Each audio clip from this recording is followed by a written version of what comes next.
Iya, kerja belum pakai seragam, Oke. gitu ya. Bahkan ada yang pakai rambut panjang, Eh, pakai kalung besar gitu Pak ya. terus? Celana pun kadang sobek-sobek gitu Pak, Oke, gitu oke. ya. Pakai celana jeans gitu ya. Hmm, Dari segi kecepatan, keamanan barang misalnya gitu Pak ya. hmm. Dan itu nggak bisa cepat, nggak bisa aman kalau nggak disiplin Pak.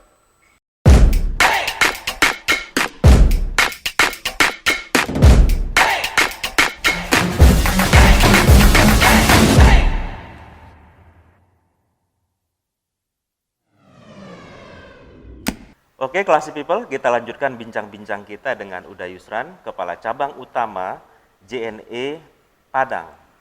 Dalam manajemen praktis with Iskandar Z Lubis, just make it simple. Simple. Di segmen pertama ya, kita mendengarkan cerita dari Uda Yusran ya, bagaimana perjalanan hidupnya ya, sampai akhirnya Berlabuh di Padang. akan berlabuh nih. Tadi masih akan berlabuh ya di Iya, segmen iya. 1 ya. Nah, mungkin bisa dilanjutkan nih. Menjelang berlabuhnya seperti apa nih sampai ke Padang gitu. Silakan. Ya, jadi 2012 itu saya yang tadi dari Mekah itu Pak ya. Iya. Kemudian saya tangkap peluangnya. Saya dipercaya oleh manajemen untuk memimpin JNE Padang. JNE Cabang Utama Padang gitu ya. Jadi benar kata Pak Is tadi bahwa saya harus mengubah karakter Pak. Gitu ya. Karena memang tujuan pertama manajemen saya di sini ini itu Iya. gitu ya, untuk merubah supaya lebih baik gitu ya. Nah, tentunya modal saya adalah visi misi perusahaan, Pak, gitu ya. Termasuk juga di dalamnya nilai-nilai perusahaan, gitu Oke. ya. JNE menjadi perusahaan rantai pasok global terdepan di dunia, gitu ya.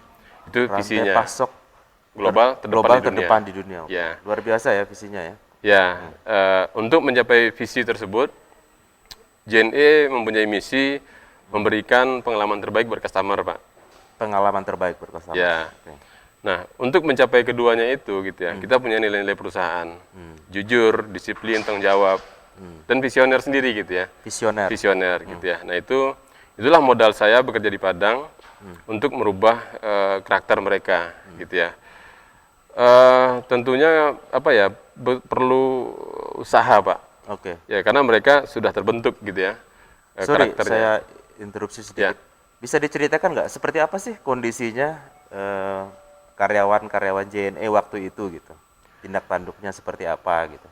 Iya, kerja belum pakai seragam Oke. gitu ya, bahkan ada yang pakai rambut panjang, Eh, pakai kalung besar gitu Pak ya. Terus? Celana pun kadang sobek-sobek gitu Pak. Oh, Gitu oke, ya, oke. pakai celana jeans gitu ya. Hmm. Saya pikir kalau kurir JNE ngantar begitu tentu takut customer Pak. Horor juga ya Ini customer. kurir atau bukan kan gitu Iya, ya. iya, iya, iya. Jadi itu tugas pertama saya Pak. Jadi yang di front line-nya dulu gitu loh. Iya, iya. Artinya saya harus merubah kasat mata dulu Pak. Oke. Kasat mata dulu gitu ya. Karena mereka udah terbentuk lama seperti itu, saya harus gabung jadi mereka dulu Pak. Oke. Kalau enggak tentu saya ada penolakan sama mereka gitu Pak. Soalnya saya kan terhitung baru jadinya gitu ya. Dan perlahan-lahan gitu ya. Saya pikir untuk pakaian misalnya, kalau seragam pasti dikasih Pak sama perusahaan. Ya, sudah ada seragam yang disediain agar mereka pakai pada saat kerja. Nah, untuk celana misalnya gitu ya. Celana memang dari kita nggak ada Pak, dari JNE gitu ya. Tapi ternyata mereka punya kesulitan juga. Apalagi yang sudah berkeluarga, mereka punya kebutuhan gitu Iya, ya. iya, iya. Akhirnya dari manajemen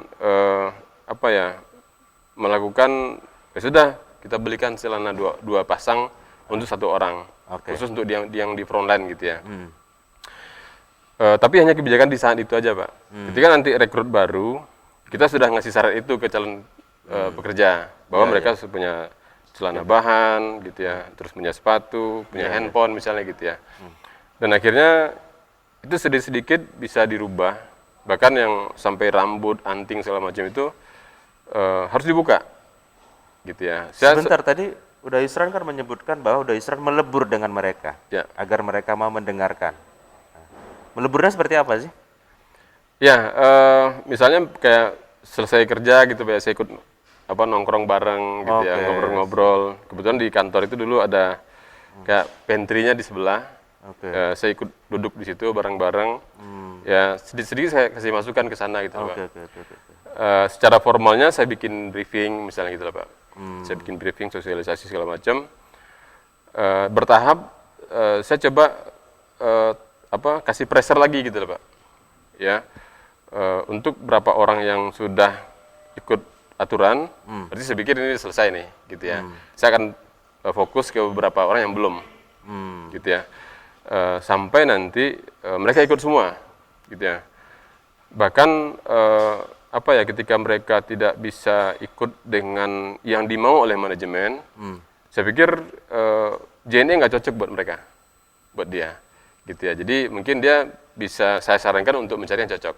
Berarti ada ketegasan juga ya? Harus ada ketegasan. Ya, artinya berusaha merangkul ya, supaya tidak eksklusif gitu ya, berusaha inklusif.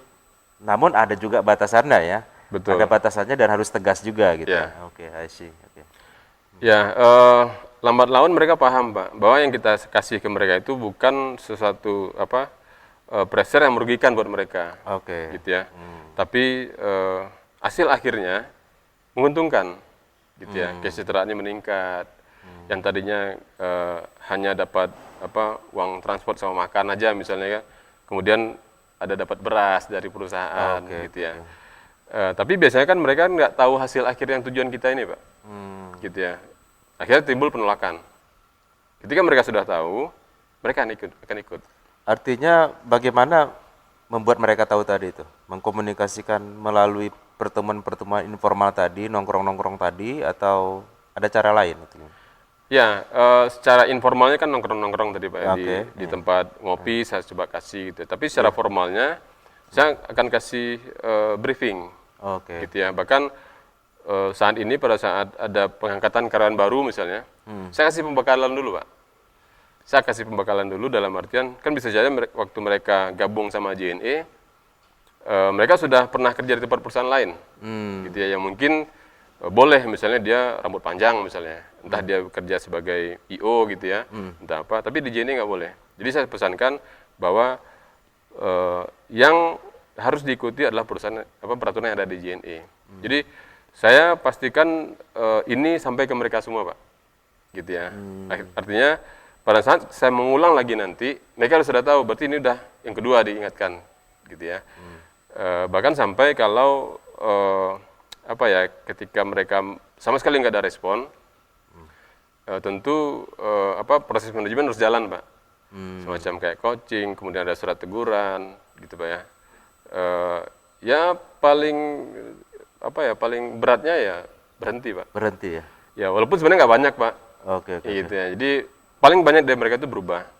Dan mereka tahu akhirnya tujuan kita apa. Sebentar, tadi disebutkan bahwa ada pembekalan. Ya. Ya. Itu pembekalan itu memang standar, ada di seluruh JNE di Indonesia, atau itu inisiatif dari Uda Yusran aja? Itu inisiatif dari kami Pak, dari saya. Inisiatif ya, berarti khas untuk Padang ya? Khas untuk Padang. Oke, sih. Jadi seluruhnya ketika mereka mau tanda tangan kontrak, saya pastikan dulu itu. Jadi di kami kan ada buku peraturan perusahaan Pak. Iya. Apakah sudah terima? Kalau sudah terima silakan dibaca, gitu ya. Ketika nanti ada yang keluar jalur, ya prosesnya tadi itu, ingatkan, teguran, dan jangan sampai di proses yang terakhir gitu loh Pak. Oke, artinya saya sebutlah sebagai eksekutif di Padang gitu ya. Sebagai kepala cabang memang perlu ini juga ya, kreativitas ya, tidak mesti harus sama seluruh Indonesia, berarti menyesuaikan dengan kondisi lokal ya.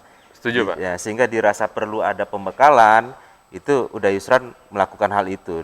Betul. Ya, dirasa perlu melakukan pertemuan-pertemuan informal, itu juga dilakukan ya gitu ya. Kira-kira seperti itu ya. Oke, ini menarik sekali ya. Jadi saya pikir itu bagian dari leadership ya, kalau menurut saya ya. Nah, saya tadi tertarik dengan budaya JNE. Mungkin bisa dielaborate nggak ya? Bisa dijelaskan gitu ya. Connecting happiness gitu ya. Mungkin Uda Yusran bisa cerita sedikit. Apa itu sih connecting happiness itu? Ya, JNE dengan umur yang sudah masuk 31 sekarang Pak, 30 tahun. JNE kan terbentuknya tahun 1990 Pak. Oh, I see. Gitu ya. Dan kenapa bisa sampai di titik ini saya pikir memang JNE berniat untuk memberikan pengalaman terbaik buat customer gitu ya. Artinya ketika mereka menggunakan jasa JNE, mereka memberikan cerita yang baik buat ke yang lain gitu loh, Pak. Nah, tentunya kami harus punya SDM yang bagus, SDM yang mumpuni gitu ya. Sehingga customer puas.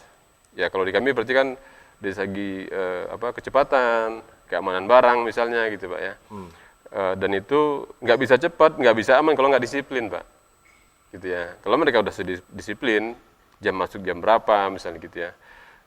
Terus cara packing gimana misalnya. Kalau mereka sudah paham itu, saya sangat yakin connecting happiness bisa didapat oleh seluruh customer JNE. Oke, jadi saya tangkap value yang ditawarkan oleh JNE kepada customernya agar happy tadi ya, agar bahagia tadi. Betul. Itu adalah kecepatan, keamanan. Ya. Ya, dan untuk bisa menghasilkan pelayanan seperti itu berarti butuh sumber daya manusia atau human capital yang disiplin, yang mumpuni. Ya. Oke, menarik sekali ya. Nah, khusus untuk Padang gitu ya. Ya. Ada kiat-kiat sendiri nggak dari Uda Yusran ya? Saya tahu karyawannya udah banyak banget sekarang ya, lebih dari 200 ya. Ya, itu untuk lebih dari 200. Bagaimana itu bisa menginternalisasikan ya, kepada seluruh karyawan agar bisa memberikan value tadi kepada customernya. Ya, kami punya 5 kantor besar. Oke. Gitu, Pak. Jadi karyawan tersebar gitu Pak. Dan kami punya satu gudang yang bisa disulap jadi aula, Pak. Oke. Gitu ya. Jadi saya bisa briefing, kumpulin seluruh karyawan di situ. Dan saya akan sampaikan ke teman-teman seluruh karyawan JNE apa tujuan kita, gitu Pak ya. Nah, setelah saya sampaikan itu, untuk teman-teman yang sudah ikut dengan sudah di jalurnya gitu ya, saya pikir ini clear nih Pak. Saya nggak akan memberikan perhatian khusus buat mereka. Oke. Saya memperhatikan 2 Pak, yang paling bawah dan yang paling atas. Oke. Gitu ya. Di tengah-tengah saya pikir dia nanti akan bisa juga masuk ke atas. Oke. Gitu ya. Dengan briefing yang kami kasih, harapannya sih nggak ke bawah gitu Pak. Oke. Ya, tapi ketika dia ada di posisi atas, itu malah jadi teman diskusi Pak. Ya, jadi teman diskusi, ide-ide apalagi di JNE alhamdulillah banyak milenial Pak. Oke. Ya, pemikiran-pemikiran segar tuh banyak dapat gitu Pak ya. Nah, kalau yang di posisi ke bawah, ini memang ekstra keras Pak, ekstra kerja keras lah gitu ya, untuk mengajak mereka supaya mereka berubah.